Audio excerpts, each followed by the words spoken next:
You know, don't nothing come to a sleeper but dreams, and ducks wait for crumbs. Are you gonna be the duck? I remember when I was a little kid and we used to all get into a circle, and one person would stand outside the circle and they would run around and around and around playing duck, duck, goose. And they would pick out the duck, hit the duck on the top of the head, and they would run around. You would have to catch them. Sometimes they could not sit back in the spot that you got up from, but that was the key for them to run as fast as they could to get back to your spot and sit down. And then you would have to find the duck to hit on the top of the head. Um, I'm not gonna go into detail about the childhood game that was played as a child, but I just put something out there so you can think outside of the box in your mental to get an understanding. It's good when you can challenge the mind. And when you challenge your own mind, it's just growth, that's all. Just getting to another level of knowledge, another level of understanding, because we are all different. And it doesn't make any sense for people to sit up and think the same. You're not fighting whether it's right or wrong or right, but just growing the mental is amazing. You should do that.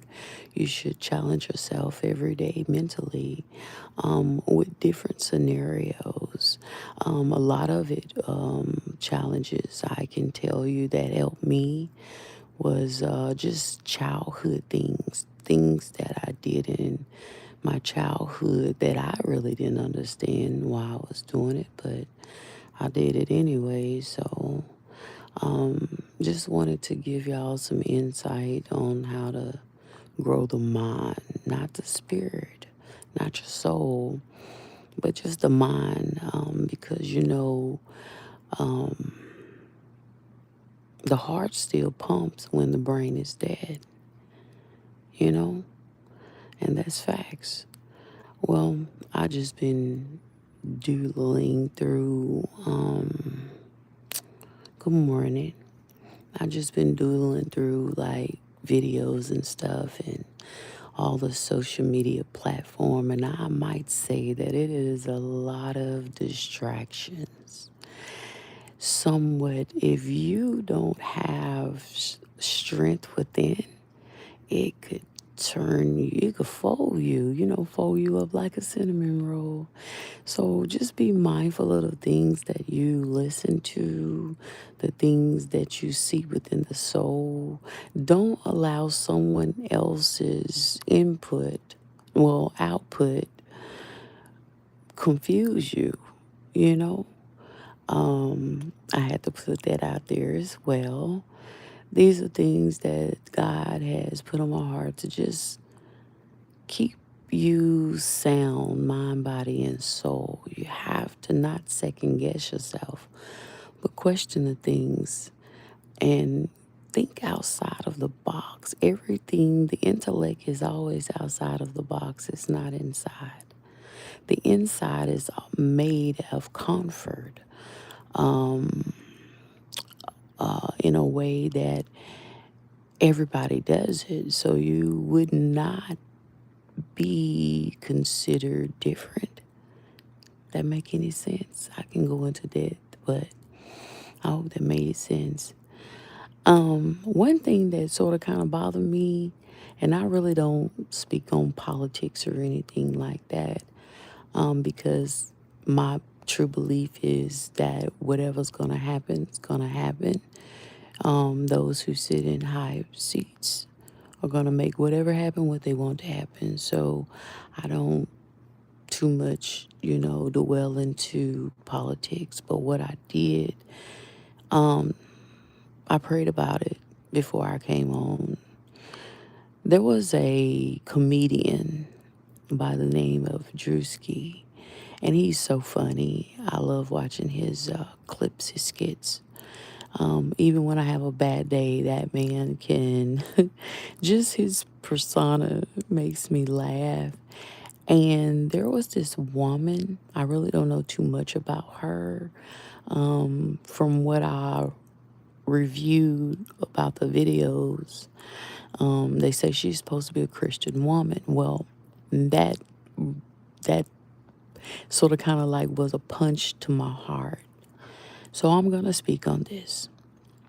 He made a clip. He did not say her name at all. He didn't, but she took it as if it was her that he was talking about. And now she's suing him. I don't agree with that at all. And I'm going to tell you why. And this is just my personal feelings. I was raised, I'm not going to say I was raised. I raised myself to know that when someone expresses, whether it's through a clip, skit, video, communication, you should never argue with how someone feels. Okay? So I don't, but I am going to speak on it because suing a comedian for what he does, you're not the only one that, you know, has been an insight of inspiration. And I can truly say that I've not really know too much about this woman, but I knew of her husband. And you did not sue the school. You didn't sue the security. You didn't even sue the person that shot your husband from behind. That man was behind. You didn't sue anyone, but you want to sue a comedian? And I don't think that he truly disrespected you at all. I really don't. And as a Christian woman, right is right and wrong is wrong. God didn't have you to do that. You have plenty of money. You don't have to sue him. And I understand you said that it's not about the money, it's the principle. Well, the principle of the fact is he's a comedian. And only thing that he mocked, copied, was the way you express yourself in the world. So if you don't like the way that a comedian reflected on your expressions, then I feel that there's need for you to work on self. As a Christian woman, there's always room and opportunity for growth if God is number one in your life. And to come at a person to sue him, I think that that is not of God. What he didn't call you out by name. He didn't do anything disrespectful. I love God, and I am all for what's right and standing in truth. And from my heart, from God's heart to my heart, what you are doing is only going to bring an insight of more publicity. And I don't know if that's something that you like that boosts your morale to be into a public eye. And I don't know if it's because he's black.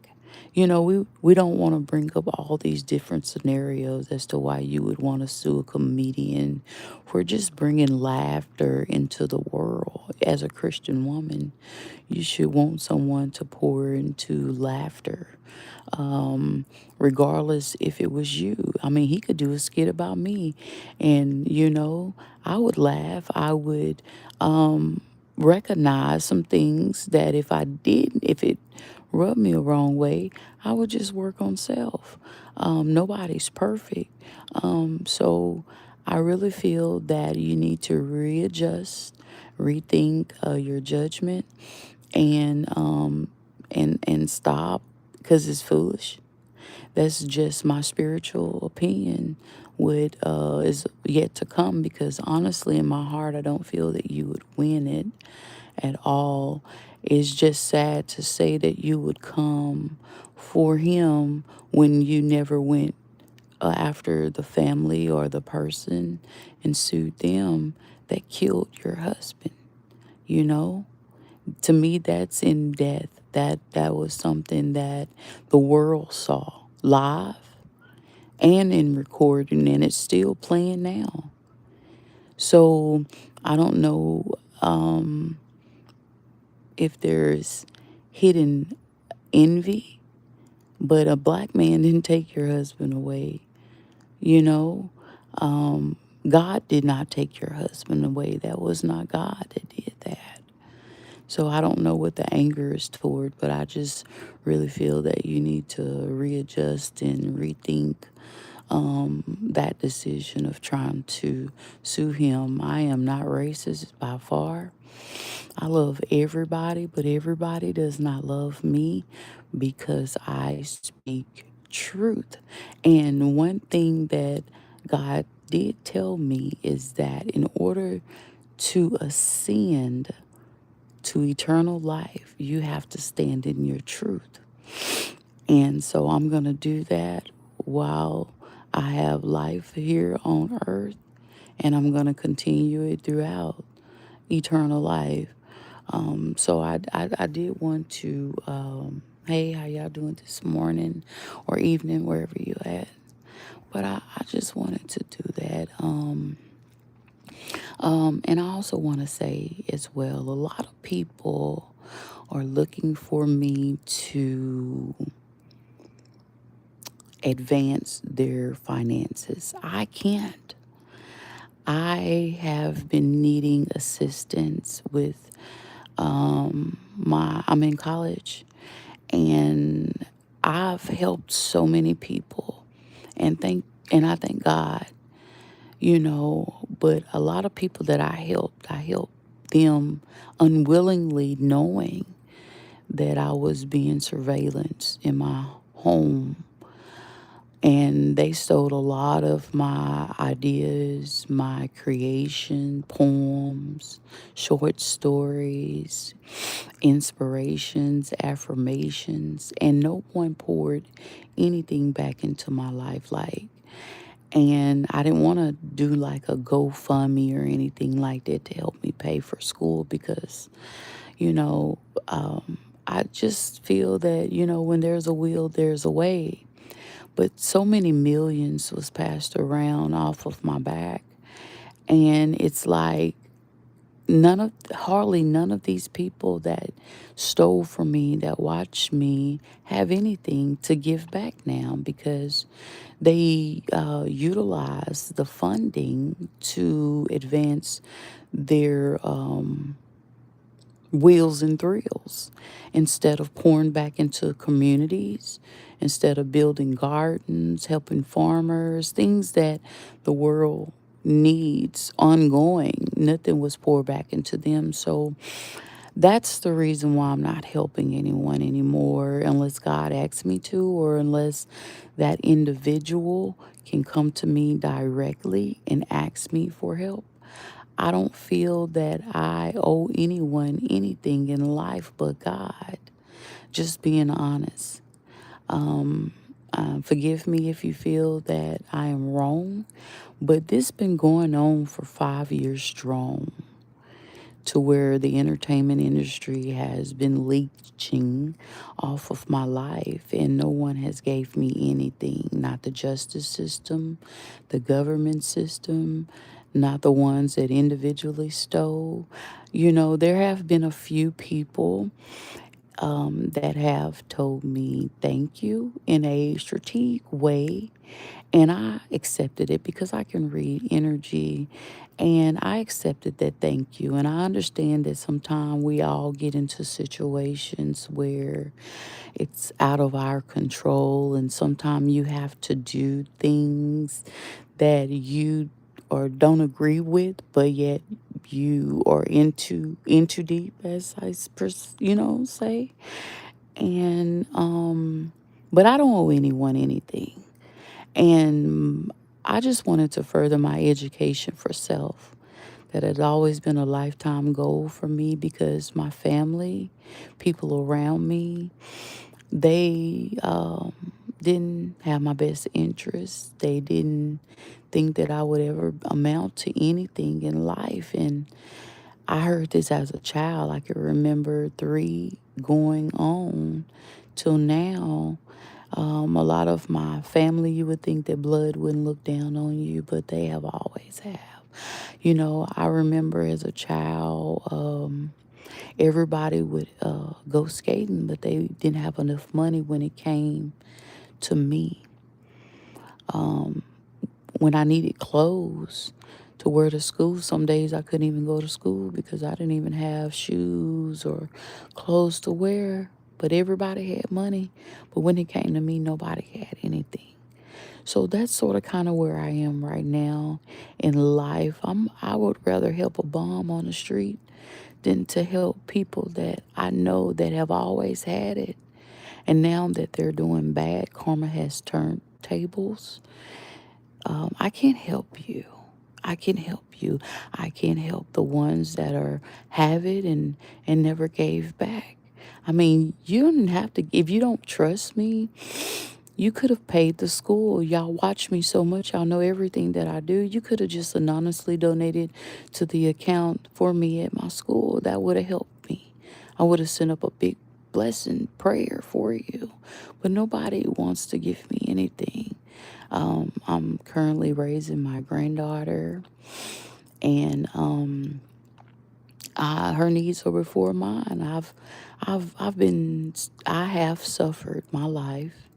I have went without eating many of days just to make sure that my children were able to. I know what sacrifice is, but to sacrifice somebody that is loving, that is innocent, that is willing to help, but you have to put in the footwork. Or you want to sacrifice me so you can cash in on your big insurance policy. God is not going to allow that to happen. I have a bigger purpose here on life, and I just want to be able to, get people out of the box of the mind because the mind controls the body. It really does. You should test yourself, and you should just sit back and test yourself mentally and see how you can manifest things upon your life. Just even the thought. That's why we shouldn't think unjust thoughts. I just really wanted to enlighten. I don't have it all. I'm not rich by far. I do work at a company, a Fortune 500 company. I've been there about 11 years and 6 months now. And, I go through things in life, but it's not enough to hurt anyone or to sit up and gossip about people or to talk about what someone doesn't have. Because everything that I work for, I cherish. Just the small things. Have you ever heard somebody say that small things do come in big packaging? Well, that's me. That's me. A love angel that's willing to spread joy, peace, enlightenment into the world. But I do have people that are shadow banning me. They will promote demonic tarot readers. I do listen to tarot readers because I just like the stories that they can get off of the cards. Some of them are real, and it's a few of them on here that really are really gifted, and it's a lot of them that are not. And I just stroll past because you don't want to, like I say, dwell into things that can second guess yourself. And you may feel that it's for you and it's not. You have to be steadfast mentally in life. When it comes to you, you are your prized possession. And I just I don't know who doesn't like me, and I'm not going to worry about whoever rich, famous, or have security or clearance to destroy my life, but they should give you a raise. You really have. But through God, I see the light at the end of the tunnel, and I'm just going to keep on going, whether I have to crawl to the light, whether I have to scoot to the light, whether I have to roll, if not walk. But whatever plan and plot you you group of people that have for my life, because you all seen the greatness in me and you want it for yourself and you want to take credit for everything that you stole from me, go ahead. I'm not going to stop you. You're going to do it anyway. I just want you to just leave me alone. I am in America. I don't have any privacy in my home. I don't have any privacy outside of my home. And I'm not living the American dream as a taxpayer. Not looking for any pity or anything like that. It's just that when you're in a position to help others, whether you are a coach, a counselor, teacher, pastor, whether you're someone in the community, police officer, judge, whether you and not even with the title, you're just in a position to help. God expects you to help. He put it on your heart for you to help. And I know God has told me that He's put it on a lot of people to give back. And I do think those that have seen the wall in situations where I couldn't get through or go, or it's going to take me years to climb it, that you broke it down so I can get through, because I feel that no one deserves to be put in a stagnated position all because they're gifted or and talented, or they know too much spiritually, that they don't want the people to be awakened to. And I can truly understand that. I'm not trying to run anyone crazy. I just want to grow you within, because I know a few people myself that are 50 plus years old and they're still stuck at the age of 17. And if I feel that if I can